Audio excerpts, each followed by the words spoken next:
Hello दोस्तों, स्वागत है आप सभी का हमारे यूट्यूब चैनल सत्येंद्र गुरुजी पे। दोस्तों, आज के इस वीडियो में हम लोग मैथ के कुछ इंपॉर्टेंट प्रश्न को पढ़ेंगे जो आने वाले रेलवे के सभी एग्जाम के लिए काफ़ी इंपॉर्टेंट होगा। इसीलिए आप लोग वीडियो के अंत तक जरूर बने रहिएगा। और आपके सामने ये पार्ट नंबर हमारा 55 है दोस्तों। जिसने पार्ट नंबर 54 तक नहीं देखे हैं, इस वीडियो के डिस्क्रिप्शन में चले जाइए, वहाँ से सारा मैथ का प्लेलिस्ट आपको मिल जाएगा। बारी बारी से सारे वीडियो को देख लीजिए। जिस भी बच्चे का कमेंट होता है कि भैया 30 क्वेश्चन लाओ, 20 क्वेश्चन लाए, हम आपसे कह रहे हैं जितना भी वीडियो है सारा वीडियो को देखो ना, वहां से सारा क्वेश्चन लगाओ ना। पुराना क्वेश्चन है तो क्या होगा, अभी हाल फिलहाल 1 माह पहले का तो वीडियो बनाए हुए हैं।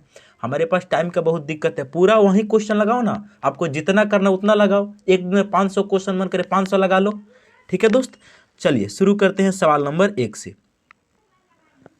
सवाल नंबर 1 आप लोगों के सामने बढ़िया सा प्रश्न है। कह रहे हैं निम्नलिखित का मान ज्ञात कीजिए। निम्नलिखित का मान ज्ञात कीजिए। मेरे दोस्त, मेरे भाई, ध्यान से आप सभी लोग सुनेंगे। जब भी √10 प्लस √2 से 21 प्लस √12 प्लस √16 का मान बताना है, ठीक है। एनटीपीसी 2021 का सवाल है। आप सभी लोग ध्यान से सुनेंगे दोस्त। इस वैरायटी के जब भी प्रश्न आ जाए ना, इस वैरायटी के जब भी प्रश्न आ जाए तो आप इसको पीछे से सॉल्व करना। वो भी बिना लिखे हुए आप चुटकी बजाते हैं, इसका हल कर सकते हैं। कैसे? यहाँ क्या लिखा है? 16 लिखा है। 16 का वर्गमूल क्या होता है? 4 होता है। जब इस 12 में 4 को जोड़ेंगे तो ये पूरा कितना बन जाएगा? 16। फिर से 16 का वर्गमूल 4 होता है, तो ये 4 को लाके जब 221 में जोड़ेंगे तो ये हो जाएगा 225। 225 का वर्गमूल निकल आएगा 15। 15 जब इस डट में 10 में जुटेगा तो कितना हो जाएगा? 225 हो जाएगा। सॉरी, 225 कर केवल 25 हो जाएगा। अब 25 का अंडर रूट हम लेंगे तो कितना होगा? 5 होगा। तो इस सवाल का right answer 5 option number B होगा। उम्मीद है कि आप इस सवाल को समझ चुके होंगे। नहीं समझे हैं तो फिर एक बार और समझिए।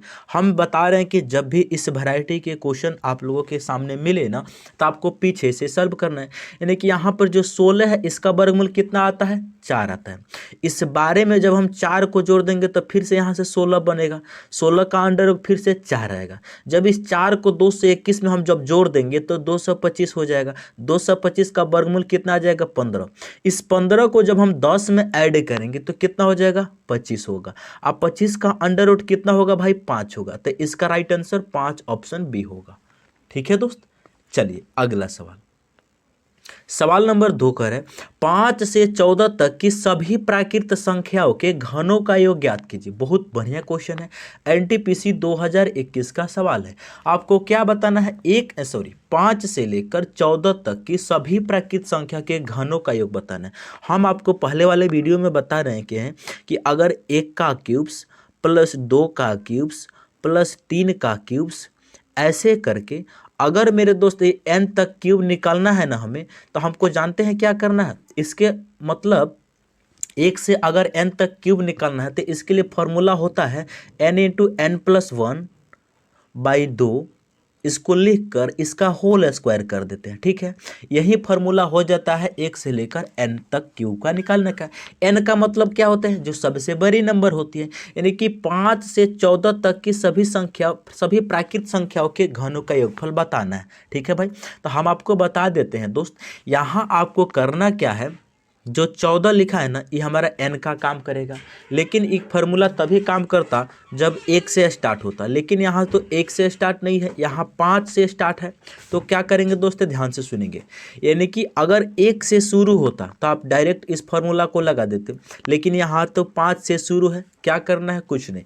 यहाँ सबसे पहले आपको करना है क्या, 1 से लेकर करेंगे क्या, ध्यान से आप लोग सुनेंगे। यहाँ पर हम लोग क्या करेंगे, 1 से लेकर 1 का क्यूब्स प्लस ऐसे ऐसे करके मेरे दोस्त 1 का क्यूब्स प्लस 2 का क्यूब्स प्लस 3 का क्यूब्स ऐसे हम करेंगे। और यहाँ पर देखेंगे ध्यान से, यहाँ तक आप क्या करेंगे, 14 तक क्यूब्स आप निकाल लेंगे, ठीक है। 14 तक क्यूब्स निकाल लेंगे, ठीक है मेरे दोस्त। 14 तक क्यूब्स निकाल लेंगे और उसमें से हम घटा देंगे 1 से लेकर 4 तक क्यूब्स। तभी तो 5 से 14 तक के सभी प्राकृत संख्या का घनों का योग आएगा। क्या करेंगे दोस्त, 1 से 1 का क्यूब्स प्लस इसी तरह मेरे दोस्त 4 का क्यूब्स, 1 से लेकर 4 तक का क्यूब्स हम घटा देंगे। बात को समझ रहे? 1 से लेकर 4 तक का क्यूब्स को हम घटा देंगे, ठीक है दोस्त। यहीं से ये फार्मूला जो है वही लगेगा। n × n+1 बटा में हम 2 करेंगे और इनका हम लोग होल स्क्वायर कर देंगे। ठीक है, हमारा ये फॉर्मूला हो जाएगा। लगातार अगर प्राकृत संख्या हो तो आप डायरेक्ट निकाल सकते हैं, लेकिन यहाँ पर तो लगातार नहीं है। तो लगातार बनाने के लिए आपको करना क्या है, 1 से लेकर 14 तक नंबर का क्यूब्स करके उसमें से 1 से 4 तक का क्यूब्स को घटा देंगे, यही हो जाएगा। अब देखेंगे दोस्त, n के स्थान पे यहाँ पर कितना लगेगा, 14। तो यहाँ कितना हो जाएगा, 14 हो जाएगा। और 14 में 1 को जोड़ेंगे तो ये हो जाएगा 15, और बाटा हो जाएगा 2, इनका हो जाएगा बटा 2 करके होल स्क्वायर कर देंगे तो इन सभी का वैल्यू आ जाएगा। इसमें से घटा देंगे दोस्त, यहाँ n के जगह पे 4 हो जाएगा। तो 4 × 4 + 1 5, आप बाटा में 2, इनका होल स्क्वायर हो जाएगा। यही ना होगा दोस्त। आप बोलेंगे जी सर। अब देखो दोस्त, ध्यान से आप सभी लोग कलर को चेंज करके जादू दिखाते हैं।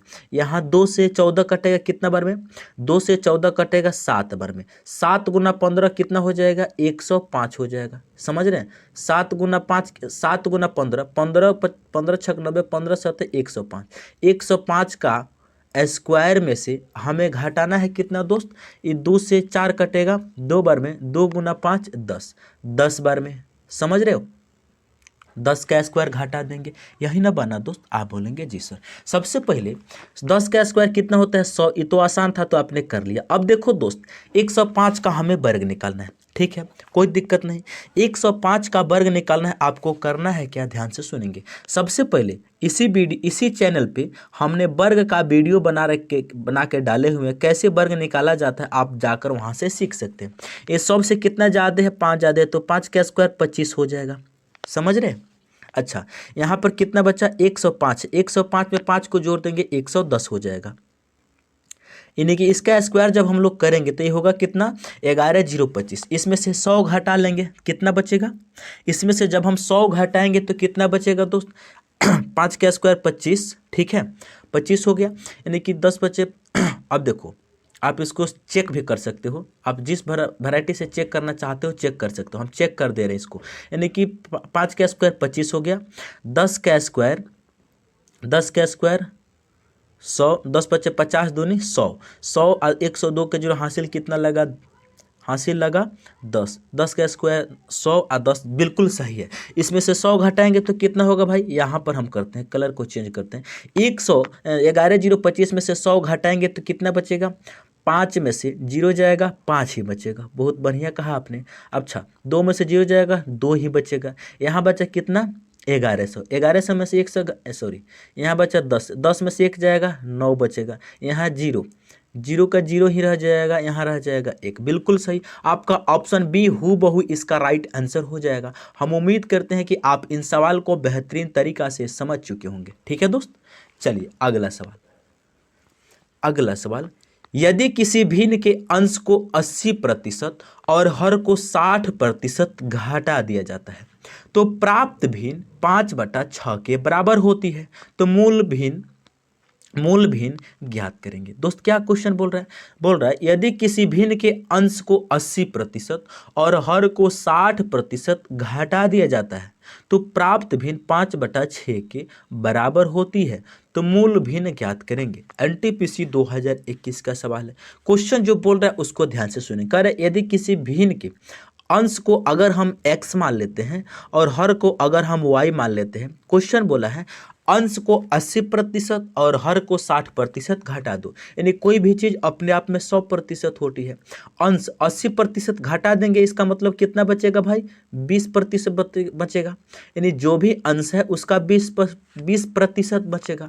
अच्छा, हर को 60% घटाना है, यानी जो भी हर होगा दोस्त वो 100 में से जब 60 घटा देंगे तो 40% बचेगा। जबकि प्राप्त भिन्न कितना हो रहा है, 5/6 हो रहा है। अब बात को समझे कि नहीं, आप बोलेंगे जी सर हम बिल्कुल समझ चुके हैं।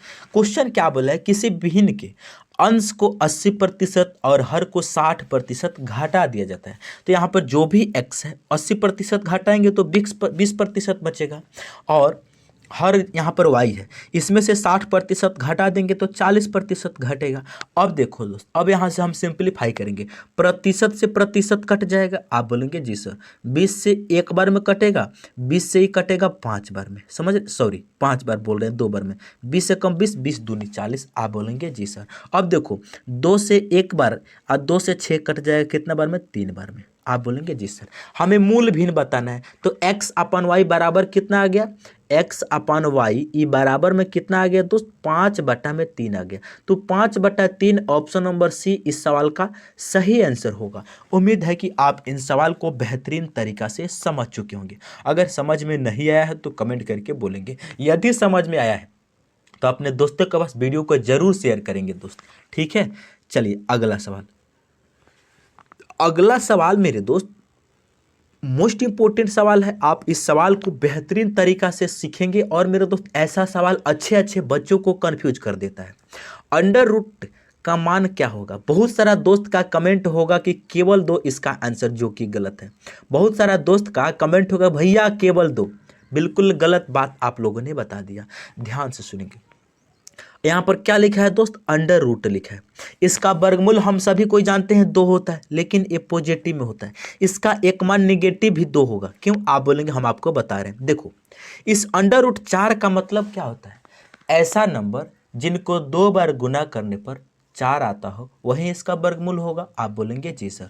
कैसे, देखो हम सभी कोई जानते हैं 2 का स्क्वायर करेंगे दोस्त तो 4 आएगा। हम सभी को जानते हैं -2 का स्क्वायर करेंगे तभी तो 4 आएगा।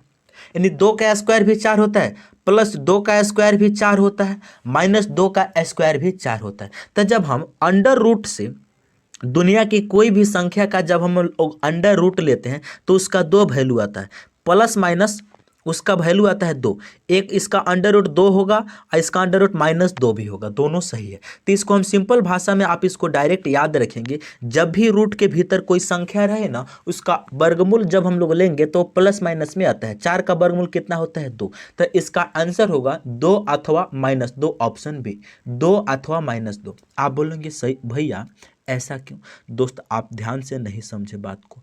अगर हम प्लस, देखो ऐसा नंबर जिनको 2 बार स्क्वायर करने पर 4 आता हो, वो +2 भी हो सकता है और -2 भी हो सकता है। +2 का स्क्वायर करेंगे तो भी 4 आएगा, -2 का स्क्वायर करेंगे तो भी 4 होगा। बात को समझ रहे हैं। तो यानी कि कहने का मतलब है मेरे दोस्त, यानी कि इसका जब हम लोग अंडर रूट लेंगे ना 4 का, तो +-2 होगा। अगर अंडर रूट यहाँ पर जैसे 16 का लेंगे तो वही सेम प्रोसेस, +- इनका भी 4 होगा। अगर हम 25 का लेंगे तो +-5 होगा। यानी दुनिया का कोई भी नंबर का अगर वर्गमूल लेना है तो प्लस माइनस में उसका वर्गमूल आता है, प्लस और माइनस दोनों। तो इस क्वेश्चन को बिल्कुल भी आप याद कर लेंगे, रट लेंगे इस प्रोसेस को। अगर मेरे दोस्त आपके साथ एग्जाम में कभी भी ऐसा सवाल आएगा ना, तो आप कभी फंसिएगा नहीं। ये बेसिक बात को आपको समझना होगा। इसका आंसर प्लस और माइनस दोनों होता है, ठीक है भाई। चलिए अगला सवाल। अगला सवाल बोला है 90 का वर्गमूल डैश डैश के बीच होगा। बहुत ही इंपॉर्टेंट है। 90 का वर्गमूल हमें क्या बताना है दोस्त, 90 का वर्गमूल लेना है। आपको हम बता देते हैं, जो 90 का वर्गमूल आएगा वो किसके बीच आएगा। हम सभी कोई जानते हैं मेरे दोस्त, 10 का जो स्क्वायर होता है, 10 का स्क्वायर कितना होता है, 100 होता है। अगर हम √100 का वर्गमूल लेंगे तो कितना होगा, 10 होगा। अगर दोस्त हम यहाँ पर लिख ही देते हैं, यहाँ देखो अगर 81 लिखा होता तो 81 पूर्ण परिपूर्ण वर्ग है, इनका वर्गमूल कितना होता है 9। अच्छा, यानी कि इनका वर्गमूल होता है 9। ध्यान से आप सभी लोग सुनेंगे, जो बात हम बता रहे हैं उसको आप ध्यान से सुनेंगे।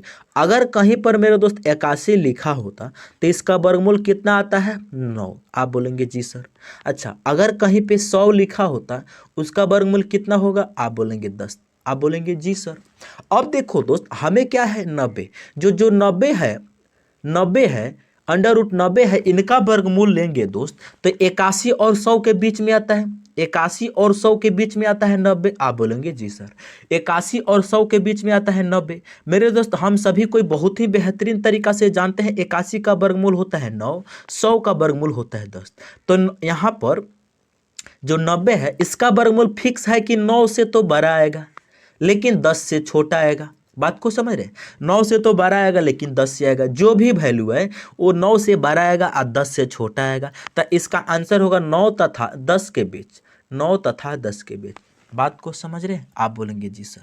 यानी 90 का वर्गमूल जो भी आए वो 9 से बड़ा आएगा, 10 से छोटा आएगा। तो इसका आंसर होगा 9 और 10 के बीच। ठीक है दोस्त। चलिए अगला सवाल। अगला सवाल है, दो संख्याओं का लघुत्तम समापवर्तक 721 है और उन संख्याओं का अनुपात 1:7 है, तो संख्याओं का योग ज्ञात करेंगे।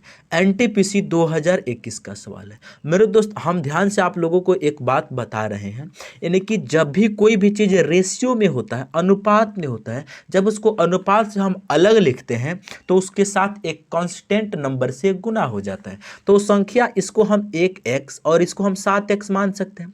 इनका एलसीएम होगा, इनका जो एलसीएम होगा दोस्त वो होगा कितना, 7x होगा। ठीक है, आप बोलेंगे जी सर कैसे? मेरे दोस्त x और 7x जो है इनमें से x कॉमन आ जाए कि नहीं, 1 और 7 इनको गुना करेंगे तो 7x नहीं होगा। आप बोलेंगे जी सर, तो 7x एलसीएम आएगा, जबकि क्वेश्चन के अकॉर्डिंग कितना दिया है, 7x का वैल्यू दिया है 721।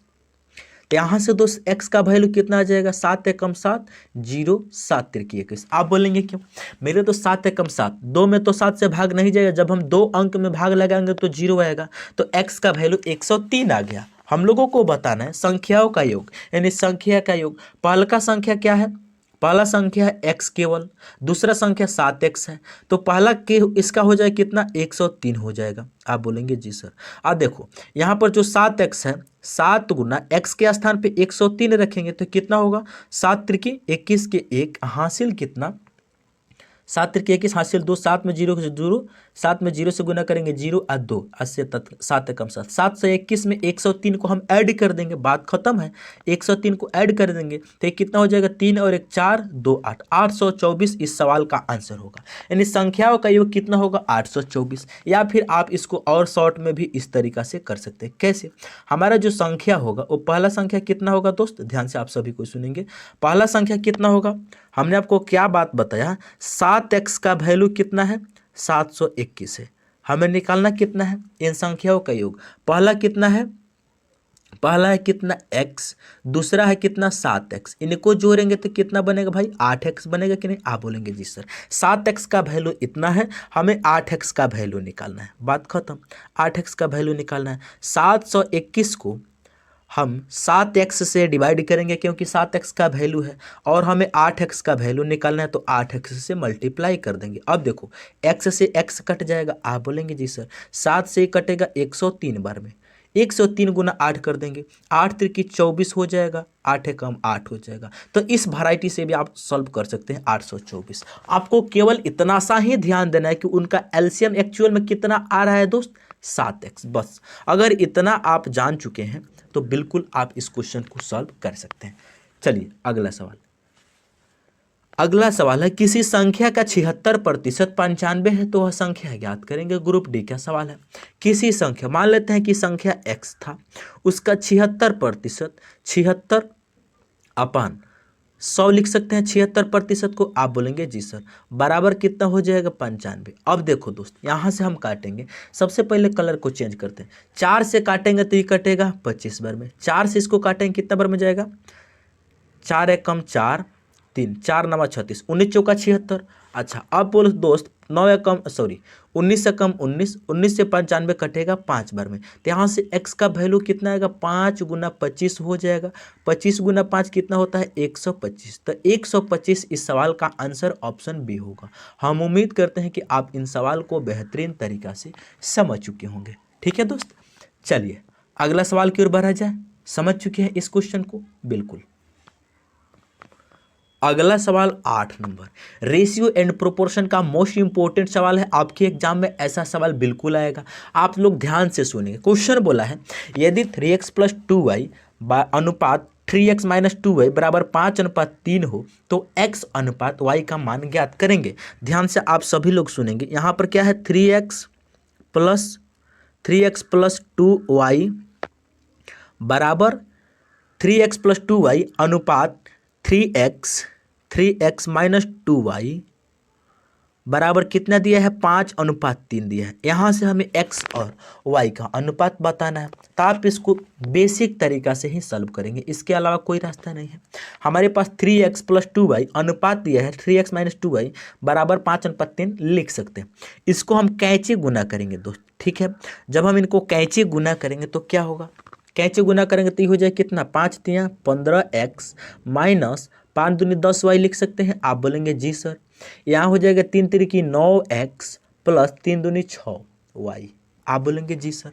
अब दोस्त 15x इधर है, 9x उधर है, उस साइड से 9x आके घटेगा तो 15 में से 9 जब घटेगा तो कितना बचेगा, 6x बचेगा, बराबर यहाँ देखेंगे 6y उधर था, इधर है 10y माइनस का, जब बराबर के उस साइड में 10y जाएगा तो प्लस हो जाएगा, तो उधर से 6 पहले से था, आज 10 प्लस कितना हो जाएगा, 16y हो जाएगा। आप बोलेंगे जी सर। यहाँ से दोस्त होगा क्या कि x अपान वाई बराबर 16 रहबे करेगा, 6 इधर डिवाइड में चला जाएगा, 16:6 होगा, लेकिन इसको हम 2 से काटेंगे तो 2 8 16, 2 3 6, 8:3। ऑप्शन डी इस सवाल का आंसर होगा। किसी भाई को कोई दिक्कत, कोई परेशानी? आप बोलेंगे नहीं, कोई परेशानी नहीं। ठीक है दोस्त, चलिए अगला सवाल। अगला सवाल कह रहा है, काफी बढ़िया, यहाँ पर हम एक कंसेप्ट आपको बताने वाले हैं दोस्त। ठीक है, बहुत ही अच्छा एक कंसेप्ट बताएंगे। क्वेश्चन बोला है, दो बच्चों की आयु का योग और अंतर क्रमशः 33 और 3 है, तो बड़े बच्चों की आयु कितनी है? देखो यहां पर देखो ध्यान से, आयु का योग क्रमशः बोला है, क्रमशः का मतलब उनका योगफल कितना है, 33 है, और अंतर कितना है, 3 है।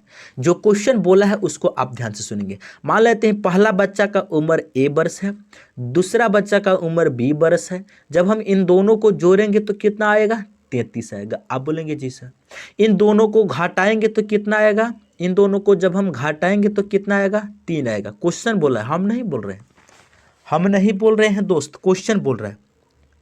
अगर इतना बात आप समझ चुके, एक केवल क्वेश्चन ही है, दो बच्चों की आयु का योग और अंतर क्रमशः 33 और 3 है।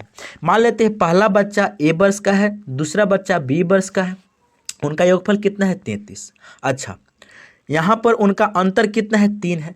अब देखो दोस्त, क्वेश्चन बोला है बड़े बच्चों की आयु बताना है, बड़े बच्चों की आयु बताना है।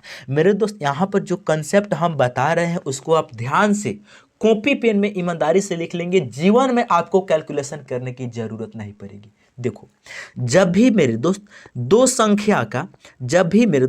संख्या का योग दिया रहे और अंतर दिया रहे, वहां से बड़ी संख्या निकालना है ना तो आपको जोड़ कर आधा कर देना है, छोटी संख्या निकालना है ना तो आपको घटा के आधा कर देना है। लेकिन इस क्वेश्चन में बोला है बड़े बच्चों की उम्र क्या है, तो यहां से बड़े बच्चे की उम्र निकालना है, यानी बड़ी संख्या निकालना है, ए का वैल्यू निकालना है। तो ए का वैल्यू निकालना है तो आप इन दोनों संख्या के जोड़कर आधा कर देंगे।